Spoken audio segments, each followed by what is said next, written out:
네, 오늘 하나님의 말씀은 빌립보서 2장 12절로 18절 말씀입니다.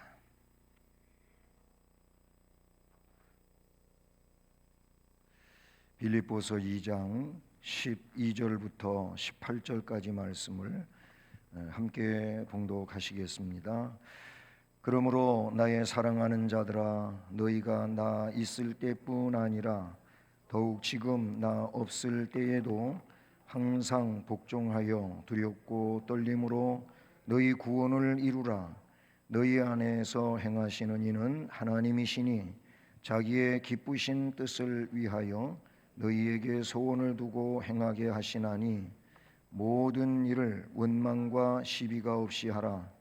이는 너희가 흠이 없고 순전하여 어그러지고 거스르는 세대 가운데서 하나님의 흠없는 자녀로 세상에서 그들 가운데 빛들로 나타내며 생명의 말씀을 밝혀 나의 다름질이 헛되지 아니하고 수고도 헛되지 아니하므로 그리스도의 날에 내가 자랑할 것이 있게 하려 함이라. 만일 너희 믿음의 재물과 섬김 이외에 내가 나를 전제로 드릴지라도 나는 기뻐하고 너희 무리와 함께 기뻐하리니 이와 같이 너희도 기뻐하고 나와 함께 기뻐하라. 아멘. 할렐루야. 네, 오늘 수요 예배에 오신 여러분 모두에게 또 말씀에 의한 은혜가 심령 안에서 충만한 복된 시간 되기를 주님의 이름으로 축복합니다. 예, 오늘 그 12절 시작하는 말씀에 보면 나의 사랑하는 자들아, 너희가 나 있을 때뿐 아니라 더욱 지금 나 없을 때에도 항상 복종하여 두렵고 떨림으로 너희 구원을 이루라, 이런 말씀으로 오늘 말씀을 시작하는데요. 그래서 너희 구원을 이루라, 오늘 말씀 제목입니다. 이 말씀에 보면 내가 있을 때뿐이 아니라 내가 없는 지금도, 지금 바울 사도는 로마 옥에 수감되어 있는 상황이죠. 자, 여기서 우리는 함께 할 때와 함께 하지 않을 때, 뭐 그런 의미도 이 말씀에서 볼 수가 있는데, 바울이 빌립보 교인들하고 같이 있을 때든 지금 떨어져서 이렇게 같이 할 수 없는 상황에 놓였을 때라도 한결같이 혹은 동일하게 하라는 그런 말씀이죠. 바로 너희 구원을 이루는 일에 있어서는 누가 본다고 잘하고 누가 안 본다고 그냥 아무렇게나 하고 그러면 안 된다는 거예요. 하나님이 언제나 함께 해 주시고 하나님은 언제나 우리를 보고 계시잖아요. 사도행전에서 사도 베드로는 그런 말을 했어요. 하나님을 두려워해야 된다. 예? 하나님 앞에서 너희 말 듣는 것이 옳은지 한번 좀 생각 좀 해봐라. 사람들이 무서운 게 아니고 하나님이 무서운 분이다. 예수님도 그러셨잖아요. 우리의 몸을 해치는 자들을 두려워하지 말고 우리의 몸과 영혼까지 지옥에 멸하시는 그 하나님을 두려워하라 그랬어요. 근데 우리는 보편적으로 보면은 하나님보다 사람이 더 무서운 거예요. 하나님 앞에 그냥 아무렇게나 해도 되고 사람 앞에서는 자기를 잘 좀 세우기 위해서 좀 위선을 떨어야 되는 그런 경우가 없지 않아 있는 거예요. 내가 이렇게 하면 저 사람이 나를 또 흉보겠지, 내가 이러면 저 사람이 뭐 싫은 소리를 하겠지, 뭐 그런 생각을 하는데, 여러분 하나님 앞에서의 항상 생활을 살아갈 수 있기를 바라는 겁니다. 그래서 바울 사도가 나 있을 때뿐 아니라 더욱 지금 나 없을 때에도 너희들이 너희의 구원을 잘 이루어 가야 된다, 그런 말씀을 말씀해 주고 있는 것을 볼 수가 있는 거지요. 자, 우리는 이제 구원을 이루어 가야 돼요. 그래서 오늘 제목이 너희 구원, 네, 이 구원을 이루라 이렇게 말씀했죠. 우리 각자가 우리의 구원을 이루어 가야 됩니다. 뭐 예수님 은혜로 구원 받았는데 그런데 뭘 또 구원을 내가 이루어야 됩니까? 어떻게 이 내용만 보더라면은 마치 내가 어떤 행위로 구원을 이루라고 하는 그런 말처럼 들려질 수도 있어요. 그런데 그런 게 아니에요. 성경을 가만히 보면은요, 구원받은 백성은 구원을 향하여 가는 거예요. 맞죠? 예? 우리를 주님께서 뭐라 그랬냐면은 뭐 소금이라고 하신 적도 있죠. 마태복음 5장에. 또는 빛이라고 하였어요. 소금과 빛이라 그랬어요. 너희는 세상의 소금이다 그랬고, 너희는 세상의 빛이다 그랬어요. 그러면 우리는 이제 소금이고 빛이니까 소금처럼 사는 게 맞는 거고 빛처럼 사는 게 맞는 거예요. 그런 의미에서 우리가 너희 구원을 이루라고 하는 이 말씀의 의미를 깨달아야 된다 그런 얘기죠. 성경을 보면은 세상은요 뭘로 되어 있냐면 어둠이라고 그렇게 표현하고 있어요. 어둠이란 말이죠. 어둠의 문화, 캄캄한 세상, 타락한 세상, 죄악으로 가득 찬 세상은 전부 어둠이에요. 이 어둠의 세상은 누가 지배하고 있냐면은 사탄이 지배하고 있어요. 공중 권세를 잡고 그 공중에서 세상에 이 모든 것을 지배하고 있다시피 해요. 그래서 어둠의 세상을 사탄이 지배하고 있어요. 빛의 세상을 사탄은 지배하는 게 아니고 어둠의 세상을 지배하고 있어요.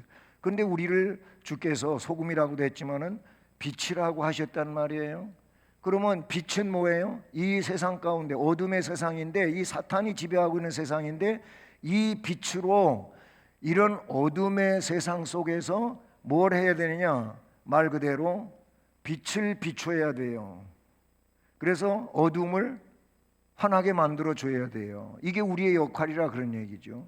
구원받은 백성이 빛이라고 하는 것은 세상 속에서 어둠 속에 빠져 있는 자들을 빛으로 나올 수 있게 해주는 게 바로 빛의 역할이란 말. 이게 구원받은 백성이 세상 속에서 해야 하는 그런 일이라고 볼 수가 있다 그런 얘기죠. 그래서 이 시대의 이 어둠을 몰아내는 빛이 되도록 오늘 말씀은 바울 사도가 지금 명령하고 있는 이런 말씀이라고 봐요. 하나님의 자녀로 인정받은 흠없고 순전한 성도들만이 그들 가운데 있는 그리스도의 빛으로 이 세상의 어둠을 밝힐 수가 있다고 본문에 그렇게 소개되어지고 있죠. 그래서 오늘 이제 그런 말씀들을 살펴보는데요. 그러니까 오늘 본문에서 이 시대의 빛이 되기 위해서 우리가 취해야 할, 우리 성도들이 취해야 할 삶의 태도 또는 빛의 역할을 온전히 감당하기 위해서 바로 그런 차원에서 너희 구원을 이루어 가라고 말씀해 주시는 것을 우리가 깨달으면서 오늘 말씀을 살펴보려고 합니다. 첫째로 구원을 이루는데 뭐라 그랬냐면 두렵고 떨림으로 그랬어요. 예. 자, 두렵고 떨림. 이게 첫 번째 대지인데 이 두렵고 떨림으로 너희 구원을 이루라. 예, 제목과 같이 같죠. 너희 구원을 이루라 그랬어요. 자, 여기서 두렵고 떨림으로 그랬죠. 예. 12절에 보면 너희가 나 있을 때뿐 아니라 더욱 지금 나 없을 때에도 항상 복종하여 두렵고 떨림으로 항상 복종하라는 거예요. 뭐예요? 말씀에 복종하라는 거예요. 구원받은 백성은 말씀의 사람이잖아요. 그러니까 그 말씀에 복종, 잘 순종이 안 되면 복종이라도 해야 되는 거예요. 뭐 순종하가면 얼마나 좋아요. 순종과 복종은 그런 차이가 있어요. 예, 순종은 순순히 따라가는 거고 복종은 그 말씀의 두려움에 의하여 그냥 거기 따라가는 걸 복종이라고 할 수가 있는데 항상 복종을 해서 두렵고 떨림으로 너희 구원을 이루라 그랬어요. 앞에서 말씀드린 것처럼 이 말씀이 구원이 사람의 행위에 의해 가지고 좌우되는 것처럼 그렇게 들려지기도 하지만, 이거는 구원받은 주의 백성이 어떤 삶의 자세를 살아야 할지를 가르쳐 주는 거예요. 여기는 구원이 이미 전제된 거예요. 구원받은 백성이 그러면 그냥 뭐 아무렇게나 난 구원받았어 그러면서 믿지 않는 세상 사람들하고 똑같이 먹고 마시고 즐기고 뭐 이러고 살면 되겠냐 이거예요. 그건 아니잖아. 아닌 거 분명히 아시잖아요. 뭔가 구별이 돼야 되고 뭔가 레벨이 달라야 되잖아요. 예, 그런 얘기도 있잖아요. 뭐 저 일제 시대 때 우리 기독교인들이 박해를 받았잖아요. 신사 참배 운동 강요되고 막 그러면데 사람들이 죽으면 죽었지 신사 참배를 안 하는 거예요. 그런 사람들 많이 있었잖아요. 우리 그런 신앙의 어른들이 있었는데 그 시대에 그러면서도 정말로 훌륭하게 자신의 삶을 살은 거예요. 그러잖아요. 아유 나는 게을러 가지고 예수를 못 믿어. 그래. 그게 옛날에 있었던 얘기예요. 예수 믿는 사람들 보면은 새벽 기도 갔다 와가지고 이 새벽 예배 갔다 와 그때부터 일이 시작이 되는 거예요.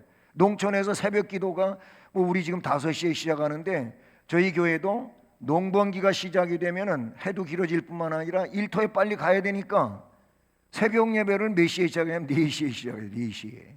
예. 지금도 아마 그런지 모르겠는데 그 당시에 그랬어요. 4시에 새벽 예배 모여가지고 새벽 예배 모이고 그 다음에 집에 와가지고 그때 이제 기도도 길게 못 하겠죠. 농한기가 되면 기도도 길게 하시고 하는데 어쨌든 그래가지고 막 또 농촌에 일터에 가기 위해서 채비해가지고 가셔요. 그런 걸 보니까 예수 안 믿는 사람들이 자기들은 그렇게 못하거든. 그렇게 못 일어나 기도도 못하고 그냥 일어나가지고 일터에 가기 바쁘잖아요. 아니 난 전도하면 게을러서 예수 못 믿어. 그냥 다 보세요. 하다 보면 다 돼요. 이제 이렇게 전도가 되잖아요. 어쨌든 그래요. 여러분 신앙인들은요 달라요. 막 부지런하지요. 그리고 뭔가 구별된 삶을 살아가지요. 막 그러는 거예요. 그게 다른 거잖아요. 뭐 똑같이 살면서 나 이제 예수 믿어서 구원받았다 이러는 거는 이게 아닌 거 여러분도 다 잘 아시는 거 아닙니까? 구원은 주의 백성들이 어떤 삶을 살아가야 하는지를 말씀해주고 있는 내용이에요. 그게 구원받은 자의 어떤 의무사항이라고도 볼 수가 있는 거죠. 영생의 소망을 가진 자라면 하나님의 은혜로 얻은 이 구원이 얼마나 귀중한지를 깨달아요. 성령 안에서 그걸 깨달아. 야, 내가 하나님의 선택을 받았고 하나님이 그 많은 사람들 가운데 나를 구원의 백성이라고 딱 예정해가지고 이사야 말씀해 보니까 내가 너를 지명하여 불렀나니 넌 내 것이다. 이러시잖아요.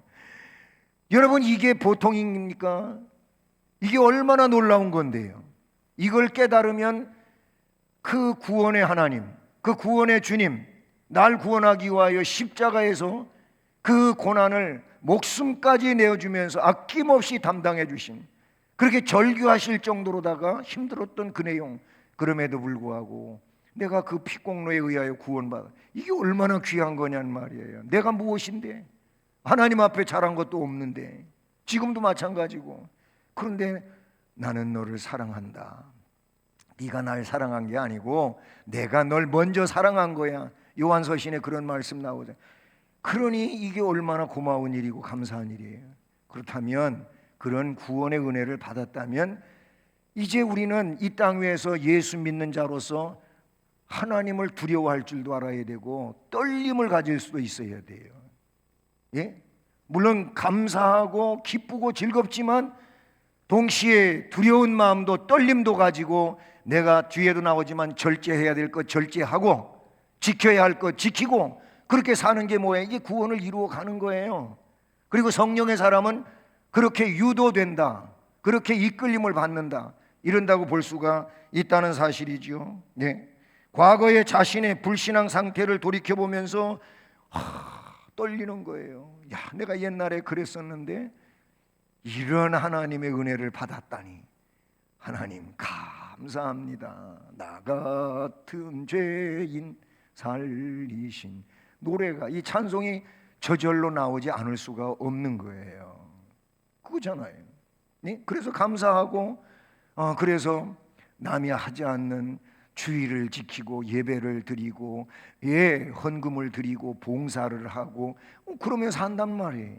이런 내용이 성실하게 감당하는 것이 두렵고 떨림으로 구원을 이루어가는 것이라고 볼 수가 있다, 이런 것이죠. 그렇습니다. 이건 공포 때문에 두렵고 떨리는 게 아니고 너무나도 큰 은혜를 받고 감사해가지고 그 하나님 앞에 영광을 돌리기 위해서 두려워하고 떨리는 거예요. 그런 거지. 이제 내가 구원을 따내려고, 구원을 얻어내려고 두렵고 떨림으로 하는 그런 것이 아님을 우리는 깨달아야 되는 줄로 믿습니다. 그래서 겸손히 주를 따라가지요. 그래서 하나님이 기뻐하시는 방향으로 삶을 이끌어가지요. 고민도 하지요, 노력도 하지요. 바울 사도가 고린도서에서 말씀한 것처럼 뭐예요? 사람들이 무익한 근심하지 말고 유익한 근심을 하라 그랬어요. 근심도 무익한 근심이 있고 유익한 근심이 있어요. 고린도서에 보니까 그런 무익한, 아주 쓸데없는 근심하며 살지 말고, 그런 근심은 마태복음에서도 뭐라 그래요? 이거는 세상 사람들이 하는 거야. 너희들은 그런 근심하지 말고 하나님 나라와 그의 의를 위하여 기도하라고 그렇게 말하잖아요. 그런 삶을 살아가야 되는 줄로 믿습니다. 그래요. 따라서 신앙인은 지속적으로 진보돼야 되고 성령의 열매를 맺어야 되고 그 모습은 그리스도의 형상을 닮아가야 돼. 우리는 그거를 뭐라 그러냐? 이 두렵고 떨림으로 삶을 살아다가 보다는 뭐가 되느냐? 성화를 이룬다는 말이에요. 성화. 거룩하게 점점 자기가 바뀌어간 거예요. 그전에는 생각하는 것도 너무나도 세상적이고 말하는 것도 얼마나 사납게 지저분하게 추하게 말을 했었는데 이 언어도 변화되는 거예요. 말이 바뀌는 거예요. 하늘의 언어로 바뀌어가는 거예요. 생각 자체가 그렇게 되니까 말도 그렇게 순화되어 갈 수밖에 없는 거잖아요. 삶을 살아가는 데에도 벌써 가야 할 길이 있고 가지 말아야 할 길을 알기 때문에 그런 분별을 하고 가는 거예요. 왜? 두렵고 떨림으로 구원을 이루어서 점점 성화되어 가는 것이지요. 그래서 뭐 50% 성화, 60% 성화, 70% 성화, 뭐 플루테이지도 그렇게 얘기하면 할 수 있겠지만 그렇게 바뀌는 거예요. 그런데 물론 세상에서 우리가 우리의 의지를 가지고 성화를 이루어 간다 할지라도 완전 성화는 못 이루어요. 주의 공로만이 우리를 완전하게 변화시키고 거룩하게 만들고 영화에 나아갈 수 있도록 그렇게 해주시는 줄로 믿습니다. 그게 언제 이루어지느냐? 내가 죽을 때 이루어진단 말이에요. 죽을 때 주님의 공로가 100% 그에게 입혀져 가지고 그래서 영화에 나아갈 수 있는 이런 심령으로 바뀌어지게 되는 줄로 믿습니다. 그래서 우리는 구원을 이루어 가는데 두렵고 떨림으로 이렇게 구원받은 백성으로서의 열매를 맺기 위하여 살아가야 된다라는 거고요. 그 다음에 두 번째 내용이 오늘 대지에 나오는 것처럼 우리가 모든 일을 해야 돼요. 세상 살면서 가만히 어떻게 있을 수는 없잖아요. 그런데 이런 내용을 모든 일이라고 볼 수 있는데 이 모든 일을 할 때 원망, 오늘 본문의 말씀을 보면은 원망과 시비가 없이 하라 라고 말씀하고 있죠. 시비가 없이 하라. 자, 여기서 모든 일이 중요하고 일을 하는데 원망하거나 시비가 있으면 안 돼요. 원망과 시비가 없이 해야 되는데, 자, 여기서 이 원망이라고 하는 내용을 원어적으로 보니까 공귀스모스 그랬더라고요. 공귀스모스. 이 공귀스모스가 뭐냐? 불평. 불평. 자, 불평이라 그랬고요. 그 다음에 불만이라 그랬어요. 뭐 그것만 있는 게 아니고 속삭임, 속삭임. 그 다음에 또 뭐가 있냐면 밀담이 있어요. 밀담. 이 원망이라는 단어가 공기스모스라고 하는 단어인데, 그런데 그 의미가 우리 내용으로 해보면 불평도 되고 불만도 되고 속삭임도 되고 밀담도 되고, 여기서 뭐 속삭임이나 밀담은 좋은 의미에서의 내용이 절대 아니죠. 안 좋은 의미인 거예요. 하나님에 대해서 아니면 다른 사람에 대해서 안 좋게 쏙싹 되는 거예요. 이게 누가 제일 잘하냐면 사탄이 제일 잘해요. 하와한테 와서 쏙싹댔잖아요. 하와하고 밀담을 했잖아요. 뭐 밀담이라는 걸 우리는 요새 뒷담화라고 하는 그런 내용도 하죠. 그 사람 없는 데서 자꾸 그 사람을 뭐예요? 안 좋은 얘기로 씹어. 예, 그런 거. 이게 문제예요. 이걸 누가 제일 잘하냐면 사탄이 제일 잘한다니까. 그러니까 사탄의 조종을 받을 때에는 이런 상황들이 발생이 된다는 말이에요. 불평하지요. 주님의 일했으면 감사해야지요. 나를 주님의 일할 수 있도록 그렇게 일꾼 삼아 주신 거에 대해서 감사해야죠. 불평하지 말고. 한 번이라도 주의 일했으면 그것 자체가 감사한 거예요. 내가 쓰임 받았으니까. 더 많이 했으면 더 많이 감사해야죠. 내가 이렇게 주님을 위해서 많은 일을 하게 해주셔서 감사하다, 이래야 되는데, 그 이상의 불평은 누가 많이 했냐면 일을 힘들게 하거나 일을 많이 한 사람들이 불평을 더해. 예, 그런 거 사실 있잖아요. 내가 주의 일을 얼마나 했는데 나를 그래도 이렇게 대접하냐고 이래가면서 하는데, 그게 아니에요. 그건 사탄이 시켜서 하는 일이. 우리는 감사해야 돼. 주님께 쓰임 받은 거, 예? 내가 주님께 쓰여진 거에 대하여 하나님 감사합니다. 저 같은 자를 이런 일에 써주시다니요. 제가 가지고 있는 물질을 주를 위하여 이렇게 쓰게 하시다니요. 아유, 감사합니다. 이래야 되는데 이렇게 안 하고 불평하고 불만을 터뜨리고, 그리고 안 좋은 그런 내용들로 자꾸 쏙싹거리고. 성경에 이 속삭임을 다른 말로 뭐라 해요? 그 악한 영향에 대하여 이야기할 때 수군거린다는 얘기로 나와요.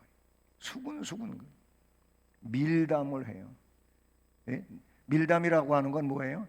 대화를 하는데 남 모르게 그렇게 끼리끼리 대화하는 거를 밀담이라고 이야기할 수가 있어요. 이게 원망이네. 모든 일을 하는데 이렇게 하지 말라는 거예요. 또 하나 시비라고 돼 있잖아요. 시비. 예. 이 시비에 대해서는 디알로기스모스 그랬어요.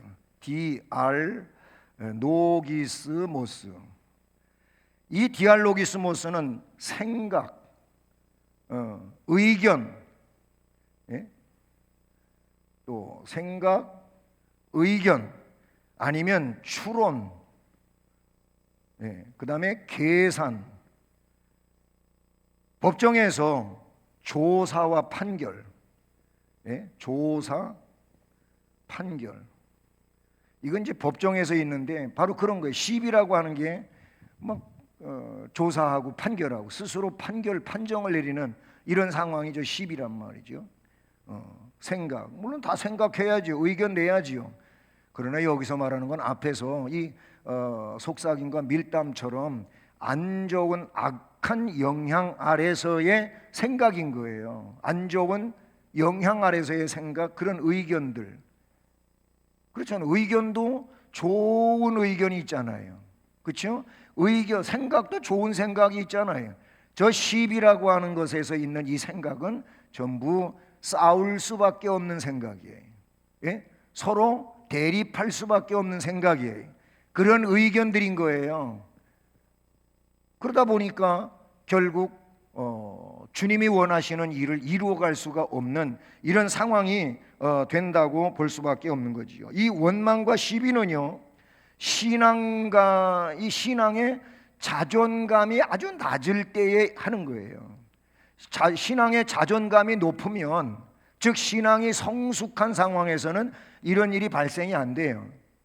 근데 신앙의 이 자존감, 예, 그렇잖아요. 신앙의 자존감이라고 할 때 이 자존감이 낮으면 예, 낮을 때 일어나는 일이라 그런 얘기예요.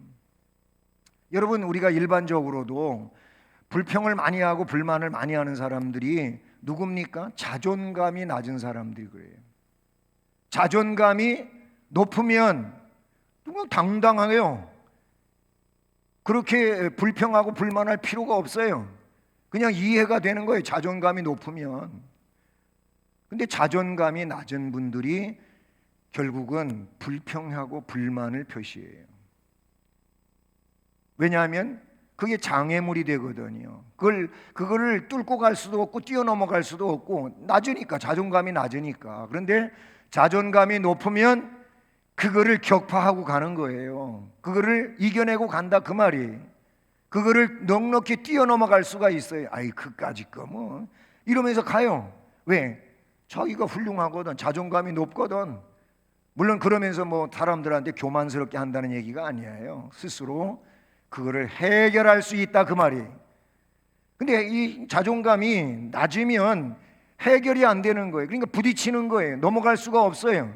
거기가 한계예요. 그러니까 결국은 뭐예요? 불만, 불평, 속삭임, 밀담, 생각, 의견, 추론, 계산, 조사, 판결, 이런 것들로 결국은 잘못되는 거예요. 일이 안 되는 거예요.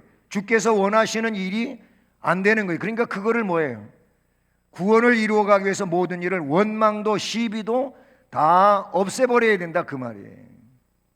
이걸 가지고서는 우리가 아름다운 성령의 열매를 맺어갈 수 있느냐? 못 맺어요. 성령의 열매가 안 맺혀져요. 그냥 열매가 있다가도 낙과가 돼버리는 것처럼 떨어져 버려요. 예, 그것이 아름답게 결실되어서 추수할 수 있는 게 아니고 중도에 다 떨어져 버려요. 썩어서 떨어져 버리고, 아니면은 뭐 이런 짐승들이 그냥 따와서 먹어버리고, 이런 식이에요. 뭐 우리가 가시덤불, 아니면 돌밭, 길가, 옥토, 그 밭의 비유에서도 그러잖아요. 세상 것들 때문에 그런 것들이 열매를 못 맺어. 예? 그래서 구원을 이루어가기 위해서는 이 원망이 적이고 불평, 이 시기가 적이란 말이에요. 여러분, 신앙생활하면서 원망 시비 대신 뭐 하라? 감사하란 말이에요. 감사하라고요. 누가 감사하라 그랬더니 감하고 사과를 많이 사오면 감사래. 실제로 그런 것도 있잖아요. 사과를 한 보따리 사가지고 사과합니다. 저를 사과해 주세요. 뭐 다 좀 웃기는 그런 모습이기도 하지만은 의미가 없지 않아 있잖아요. 예? 우리는 하나님 앞에 감사를 해야 돼요. 원망하고 불평하지 마세요. 하나님 도대체 뭐 하시는 겁니까? 왜 이러시는 겁니까? 예? 그러지 말란 말이에요. 하나님은 지금도 여러분을 훌륭하게 이끌어 가시는데, 여러분이 그런 하나님의 역사하심을 깨닫지 못하고 그냥 자기 입장에서 모든 것들을 생각하고 있기 때문에 이런 문제가 생긴다, 이렇게 볼 수가 있어요. 그러면서 이 말씀이 13절 14절 말씀이잖아요. 근데 거기 넘어가서 15, 16절을 보세요. 예? 13, 14는 그렇잖아요. 너희 안에 행하시는 이는 하나님이시다. 자기의 기쁘신 뜻을 위하여 너희로 소원을 두고 행하게 하시나니 모든 일을 원망과 시비가 없이 하라 그랬어요. 하나님은 우리 안에서 역사하는데, 하나님은 우리가 하나님의 기쁘신 뜻을 위하여 뭘 갖고 살게 하냐면 목표를 가지고 살게 하셔요. 목표. 예. 그게 13절 14절에 나오잖아요. 하나님이시니 자기의 기쁘신 뜻을 위하여 너희 소원을 두고 행하게 하신다. 목표라고, 소원을 두고, 우리는 이 목표가 뭐냐면은 소원이에요. 하나님의 소원이에요. 이 소원을 향하여 가야 돼. 그러니 그렇게 하기 위해서 모든 일을 원망과 시비가 없이 하라 해놓고 15, 16절 말씀에서 15절로 16절 말씀을 보세요. 거기 보면 뭐라고 되어 있습니까? 흠없이 순전해서 뭐라고? 빛들로 나타내고 성령의 말씀을 밝혀 그리스도의 날에 나로 자랑할 것이 있게 하라 라는 말씀으로 이렇게 중간중간 제가 핵심적인 내용을 읽었는데요. 자, 이 말씀을 보면 우리가 이런 내용이 나와요. 어디에서 흠 없는 자녀로, 어디에서 흠 없는 자녀로 빛들로 나타나서, 빛들로 나타나는 거예요. 빛들로 나타나 생명의 말씀을 밝혀야 하나. 15, 16절을 우리가 종합하면 이런 내용이 돼요.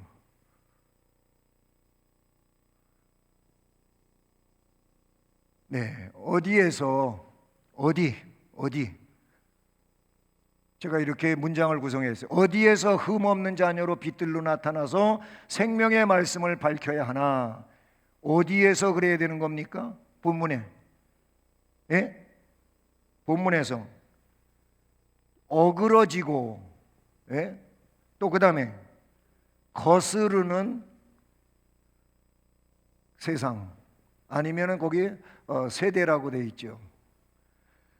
어그러지고 거스르는 세상, 이 가운데서 흠없는 자녀로, 흠없고 순전하라 그랬죠.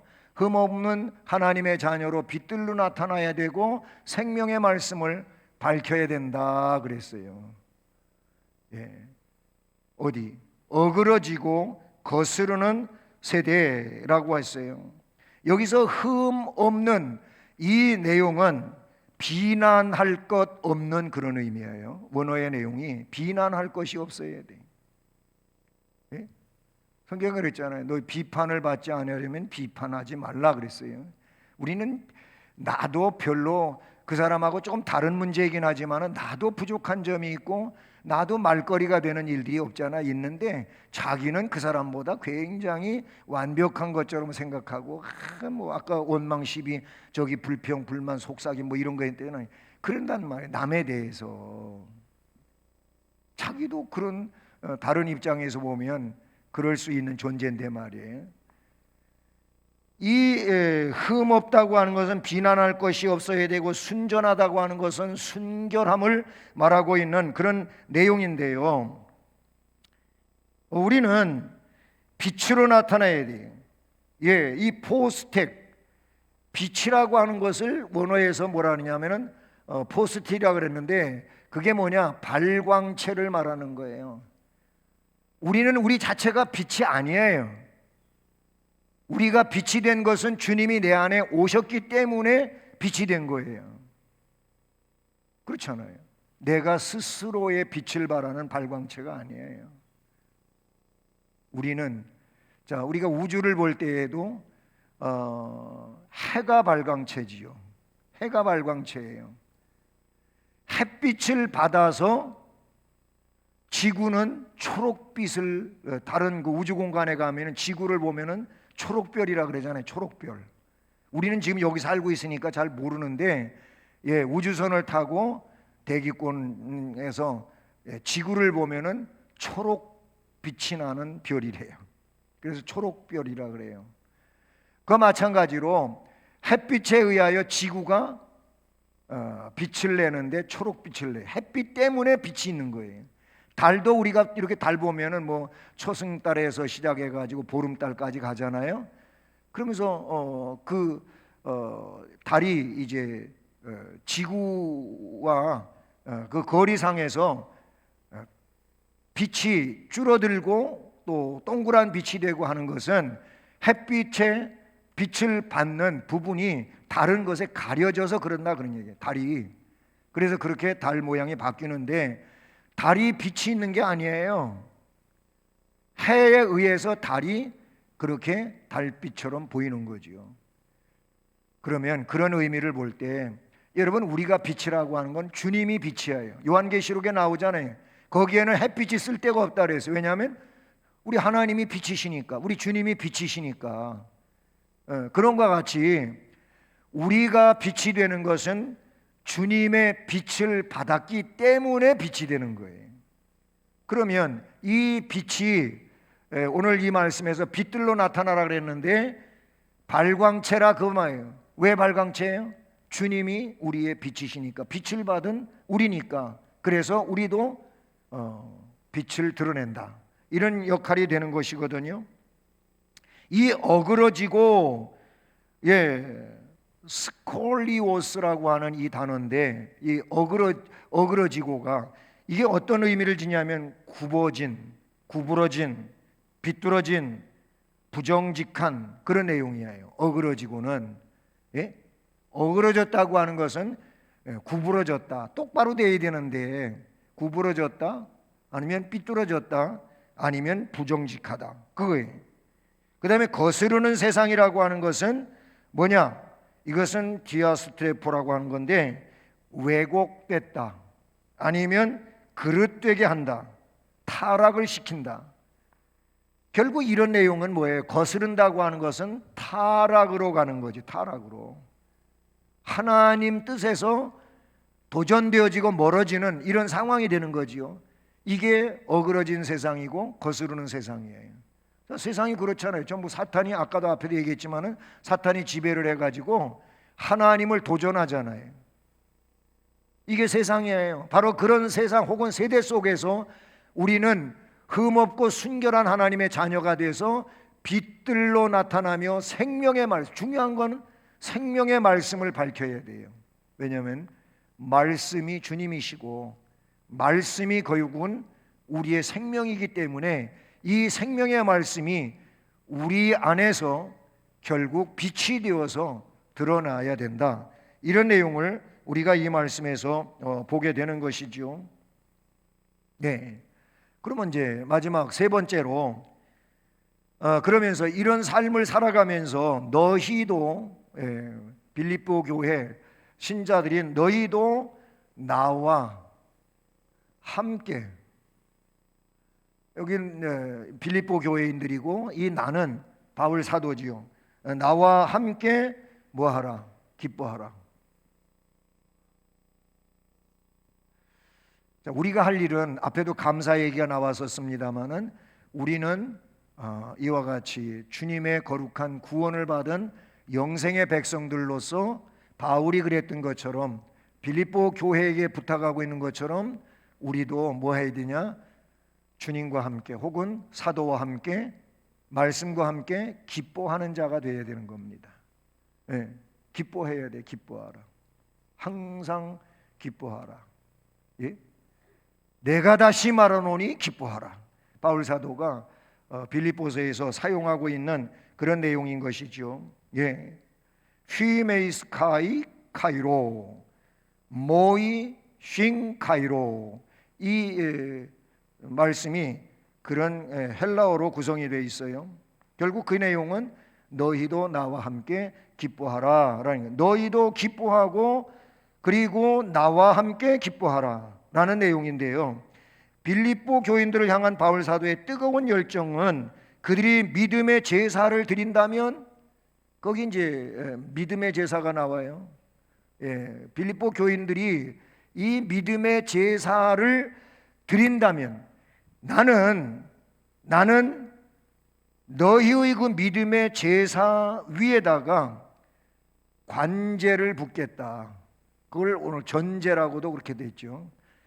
너희 믿음의 제사 위에다가 나는 관제를 붓겠다, 이런 내용이 본문에 나타나고 있는 걸 우리가 보게 됩니다.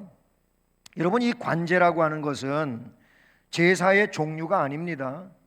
제사에는 종류가 있어요. 이 제사 종류 5대 제사라 그럽니다. 제사의 종류가 5대 제사인데 여러분이 알고 있는 것처럼 번제, 그 다음에 소제, 그리고 화목제, 그 다음에 속죄제, 그리고 속건제, 뭐 이거 설명하려면 시간이 없으니까요. 하여튼 5대 제사가 있어요. 5대 제사. 제사의 이건 종류입니다.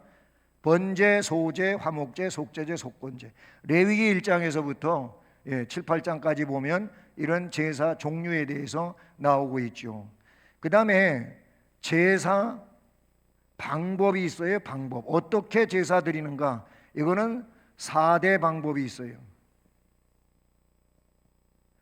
4대 방법이 있는데 많이 나오는 게 뭐냐면 불로 태워드리는 화제, 예?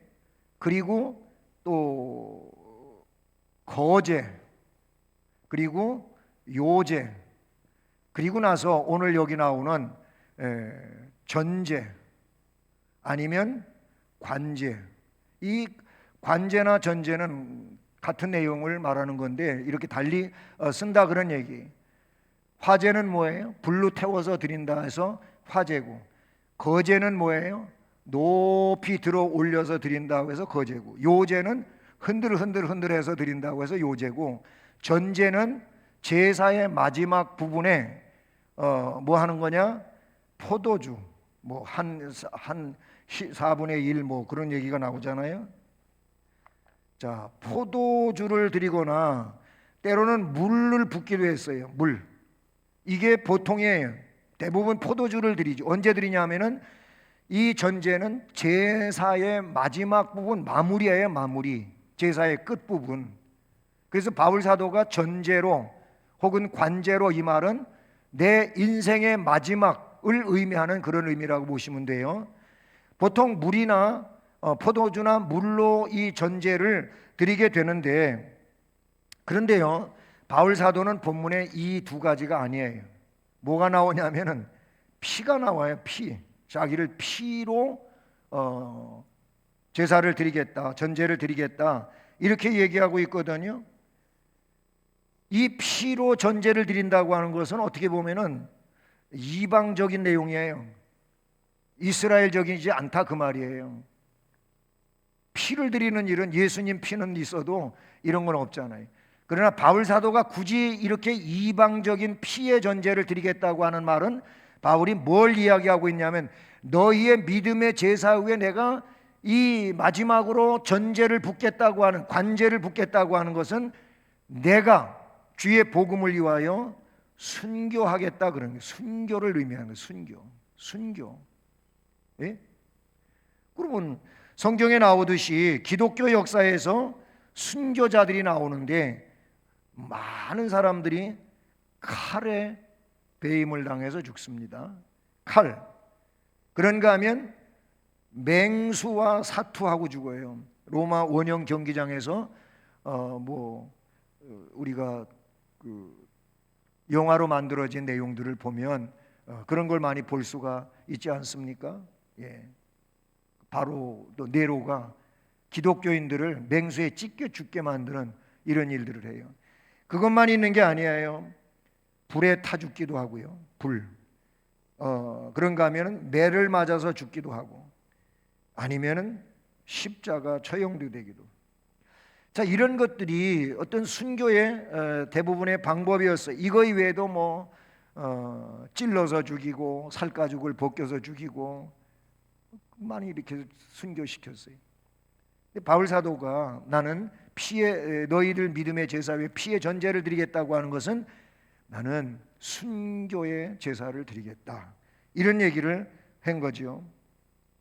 여러분, 말씀을 정리하는데요, 자, 우리가 구원을 이루어가기 위해서는 저렇게 두렵고 떨림으로 구원을 이루고 원망과 시비가 없이 해야 되고, 어디에서 세상 어그러지고 거스르는 이 세상 가운데 흠없는 자녀로 빛들로 나타나서 말씀의, 이 생명의 말씀을 밝혀야 되는데, 이렇게 하려면 지금 여기 순교 얘기가 나왔잖아요. 순교. 예. 이 순교 얘기가 나온 것처럼 오늘 우리도 순교를 해야 돼. 순교를. 아니, 목사님 나보고 가서 칼에 죽으라고, 매 맞아 죽으라고, 그런 얘기 아니에요. 오늘 이 시대니 우리 상황은 그런 게 아니잖아요. 그래서 저는 정의하기를 뭐라고? 삶의 순교자가 되라. 삶의 순교. 이거를 달리 말하면 생활 생활 순교. 우리가 생활을 살아가잖아요. 우리가 삶을 살아가잖아요. 가정생활, 직장생활, 사회생활, 교회생활 살아가잖아요. 이게 삶이에요. 삶인데 이 가운데서 순교하시라 그 말이에요. 예? 순교하셔야 돼요. 근데 순교를 해야 되는데 우리가 보면은 사탄의 영향도 없지 않아 있겠지만은 형편 때문에 이래서 못하고 저래서 못하고, 사실 순교 못하는 사람 많아요. 그래서 예배를 온전히 드려야 되는데 이래서 안 되고 저래서 안 되고, 기도를 해야 되는데 기도에 우리가 순교자가 되어야 되잖아요. 그런데 이래서 안 되고 저래서 안 되고, 오늘 현실이 그렇잖아요. 그게 우리의 또 형편이고 그 형편을 자꾸만 합리화시켜 가지고 안 하잖아요. 삶의 순교가 안 되잖아요. 지금 옛날처럼 가서 나 예수 믿다가 죽겠어 하고 뭐 총에 맞아 죽고 칼에 베어 죽고 그건 아니지만 생활 속에서 우리는 순교해야 돼요. 저런 삶을 살려면, 이런 삶을 살려면 순교의 제물이 안 되고는 안 되는 거예요. 예? 아니 여러분, 우리가 흔히 하는 다이어트, 예? 다이어트 살 빼려고 뭐 뱃살이 나왔다고, 아니면 허벅지가 굵다고, 허리가 굵다고 다이어트라는데 이래서 못하고 저래서 못하고 많잖아요. 해도 또 안 되고 뭐 그런 것도 있는데 마찬가지예요. 우리는 믿음의 백성들로 순교해야 돼. 삶에서 순교해야 돼. 여러분의 삶을 자세히 들여다보세요. 순교의 삶을 지금도 주님은 앞에서 그랬잖아요. 우리는 정말로 순결해야 돼. 흠이 없어야 돼. 흠이 없는 그 삶을 살기 위해서는 내가 순교를 각오하지 않으면, 삶의 순교를 각오하지 않으면 자꾸 흠을 만들 수밖에 없고 순전할 수가 없어요. 그래서 결론은 뭐냐? 우리가 삶의 순교를 각오하고 저 삶을 살아야 돼요. 두렵고 떨림으로 구원을 이루어 가야 돼. 구원받았으니 그 구원의 값을 삶으로 치러내야 된다 그 말이에요. 예? 그리고 모든 일을 할 때 원망과 시비가 없이 좀 하셔요. 감사하고 기뻐하며 하여야 합니다. 세상 속에서, 어그러진 세상, 거스르는 세상, 타락한 세상, 하나님을 도전하는 이 세상 속에서 흠없는 자녀로, 이 흠없는 하나님의 자녀로 빛들로 나타나야 돼. 그리고 생명의 말씀을 밝혀야 돼. 그러려면 이렇게 해야 된다. 우리가 이런 믿음을 말씀 안에서, 성령 안에서 능력으로 살아가는 주의 복된 백성들 되시기를 주님의 이름으로 축복합니다. 하나님 아버지 감사합니다. 오늘 수요 예배도 하나님께서 말씀의 은혜를 주시고 우리가 결단하게 하심을 감사합니다. 앞으로 주님께서 원하시는 삶을 살아가는데 더욱더 능력 있는, 자존감 높은 신앙으로 살아가며 주 앞에 영광을 돌릴 수 있게 하옵소서. 예수 그리스도의 이름으로 기도드립니다. 아멘.